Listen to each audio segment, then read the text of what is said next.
Hey guys, it's Burgos here, and it's time for the part 3 from our cavalry guide, where we're going to talk about 5 cavalry. In the previous video there was like 4 cavalry and 1 infantry. Today is going to be full 5 cavalry. We're going to go over the talents, over the heroes, basically everything, and yeah.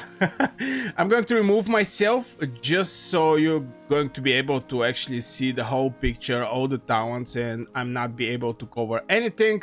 So yeah, let's jump to the video. So here we are, 66% speedy cavalry, 5 cavalry overview. This build maximizes mobility and strong offensive power, reaching 68.5% march speed while maintaining solid damage output. Speed are based on talents, hero skills, and artifacts, excluding external buffs. By external buffs, keep this is something like milestones, for example, or if you get a Behemoth that can actually give you maybe 5% march speed and stuff like this. March speed breakdown: 66, 66, 67, 59, 68.5. This is the march speed case strategic element. Feather artifact, your emergency escape button. This is the feather that is going to boost the march speed of all of your legions. Help you quickly retreat from danger when needed. Corundil and Mogro, a deadly duo that applies cowardice, defense break, and swows. Now, defense break is going to come from the Corundil control talent tree and swow up to the enemy, swow up to 3 enemies. Mogro also brings some serious AoE damage to the battlefield. Alistar Urak speed matters. Alistar blast better march speed. And here's the thing, Alistar also boosts the skill damage, so since Urak is doing AoE damage and pretty decent AoE damage, it's going to be very nice, the boost from Alistar. Plus, pairing Alistar instead of Tobin with Urak allow you to trigger a wolf horn passive on the 3 targets instead of just 1. Theodore as commander, he may not only be the fastest, but he makes for it with the brutal minus 30% HP debuff.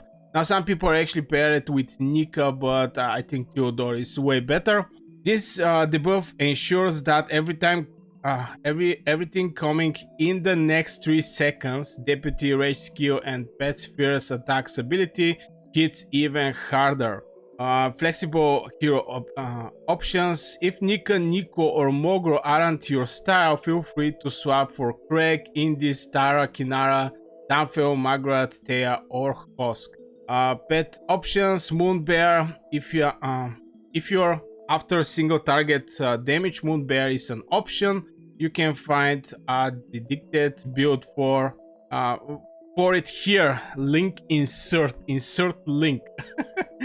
That side I don't personally recommend it. Yeah, the Moonbear is for single target. Sand Lizard, a strong support pet that provides a decent choice for this setup. With first combo skills, it can deal a lot of damage, while also enhancing overall survivability. Is basically providing healing.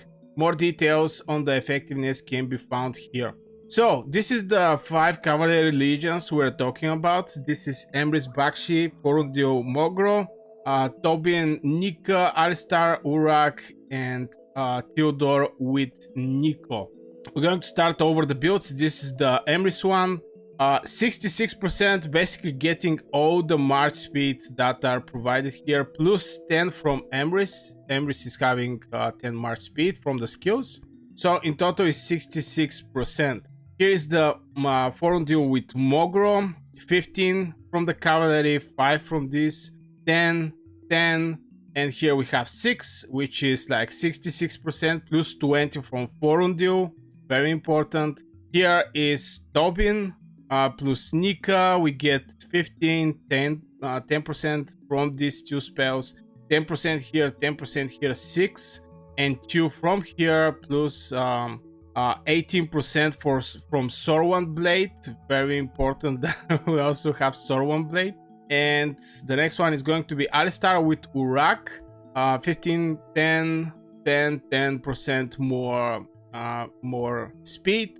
6 and 2 plus 10% from Urak, so this one is going to be maybe the slowest one, 59%. And finally we have Theodore with Nico, which is 15 and plus 6 we get from the artifact better, which is going to give you 27.5% and 10% from Theodore. So in total it's like 68.5%. Very speed allegiance. So this is the skills, the talent tree. AoE focused cavalry, 5 cavalry again.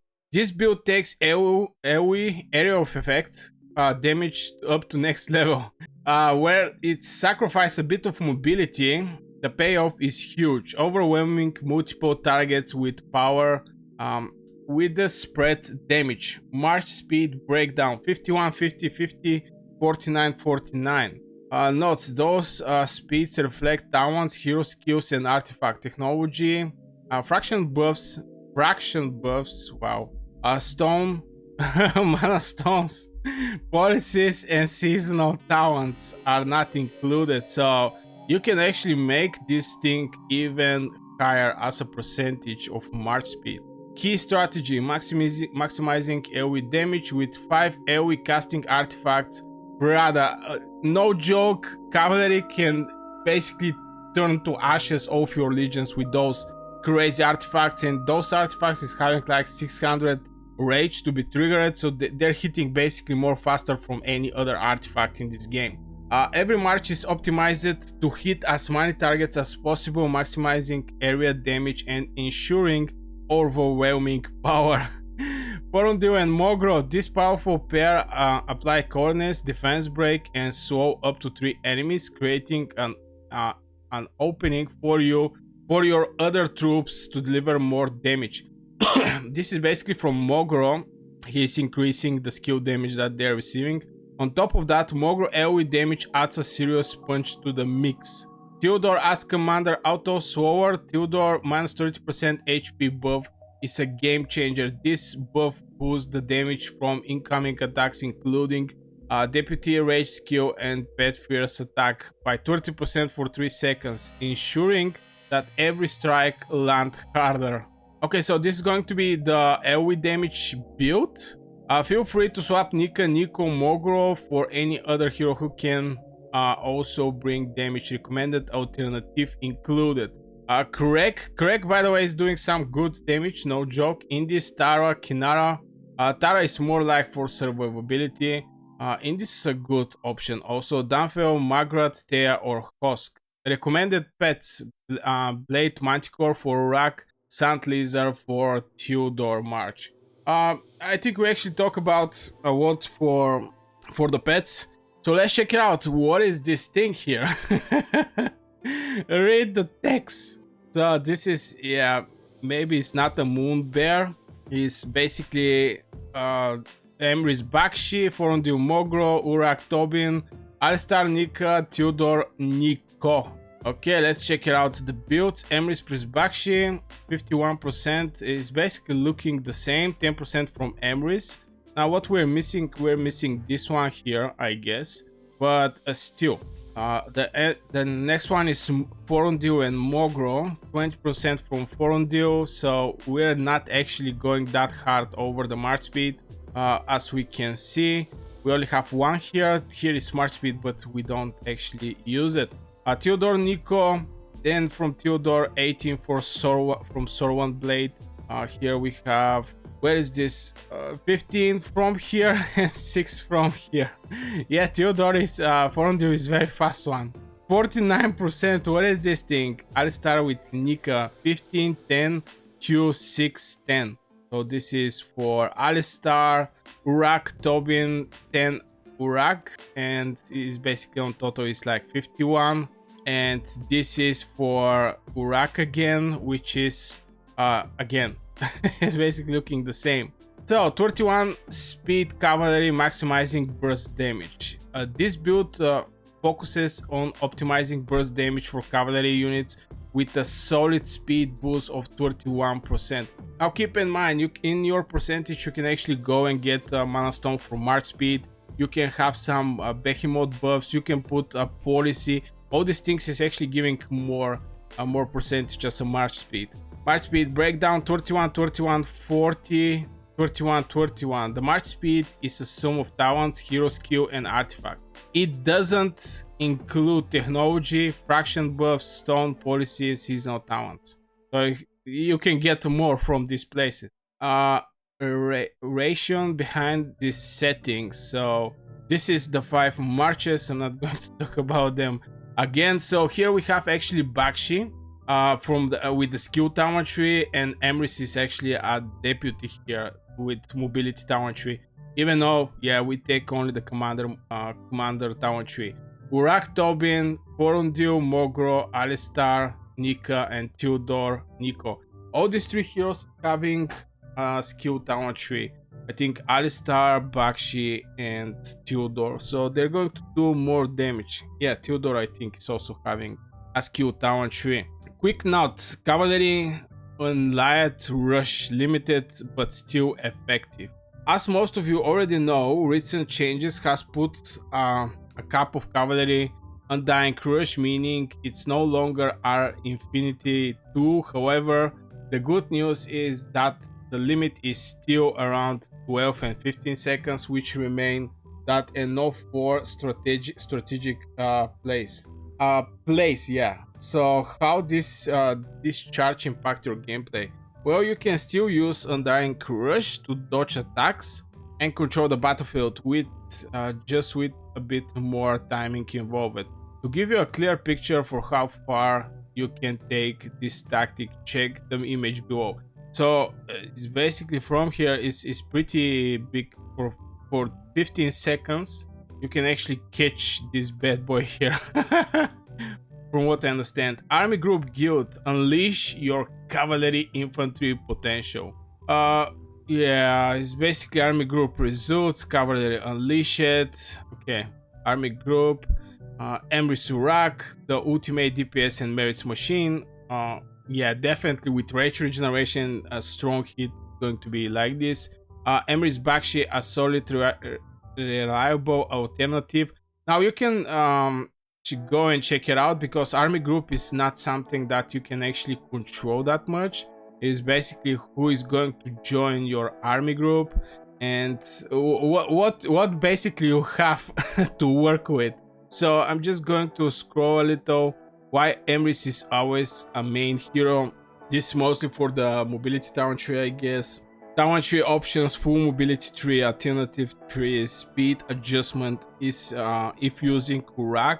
Essential artifacts: maximizing attacks, Spring Blade, Kingslayer, brother. Raw punishment is absolutely crazy.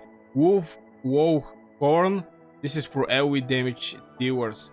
Avoid Sorwan Blade, you already fast, extra movement won't help. And extra movement can even be bad. The main reason is you're going to enter in the fight with this one legion that is the most fast first, and there is going to be a couple of seconds maybe before the rest of the legions come, and this can actually make problems.